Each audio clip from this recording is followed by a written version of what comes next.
Praise the Lord. కీర్తన 11వ అధ్యాయము. పునాదులు పాడైపోగా నీతిమంతులు ఏమి చేయగలరు? చదువుకుందాం.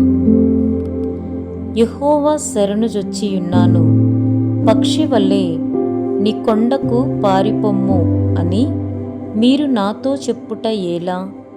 దుష్టులు విల్లెక్కు పెట్టియున్నారు, చీకటిలో యథార్థ హృదయుల మీద వేయుటకై తమ బాణములు నారియందు సంధించియున్నారు. పునాదులు పాడైపోగా నీతిమంతులేమి చేయగలరు? యెహోవా తన పరిశుద్ధాలయములో ఉన్నాడు. యెహోవా సింహాసనము ఆకాశమందున్నది. ఆయన నరులను కన్నులారా చూచుచున్నాడు. తన కనుదృష్టి చేత ఆయన వారిని పరిశీలించుచున్నాడు. యెహోవా నీతిమంతులను పరిశీలించును, దుష్టులను బలాత్కారాసక్తులను ఆయనకు అసహ్యులు. దుష్టుల మీద ఆయన ఉరులు కురిపించును, అగ్ని గంధకములను వడగాలియు వారికి పానీయ భాగమగును. యెహోవా నీతిమంతుడు, ఆయన నీతిని ప్రేమించువాడు. యథార్థవంతులు ఆయన ముఖదర్శనము చేసెదరు. ఇక్కడ భక్తుడైన దావీదు చెప్తున్నాడు. దావీదు వ్యక్తిగతంగా తనపై విరుచుకుపడిన ప్రమాదం గురించి మాట్లాడుచున్నారు.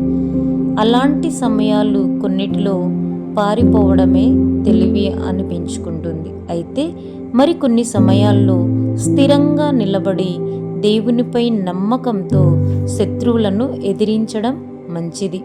దావీదు ఇప్పుడు చేస్తున్నది ఇదే. ఇతరుల సలహాలను అతను లెక్క చేయడం లేదు.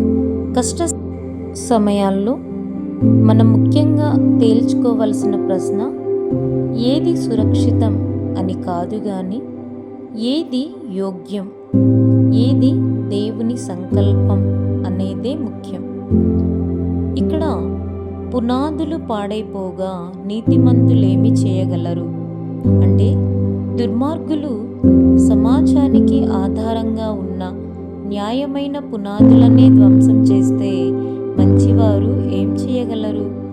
దేవుడు తమ పక్షాన ఉన్నాడని బాగా ఎరిగి నీతి న్యాయాల పక్షంగా పట్టుదలతో నిలవడమే వారు చేయగలిగేది. Amen. God bless you. Thank you for watching. Next కీర్తన 12లో కలుగు.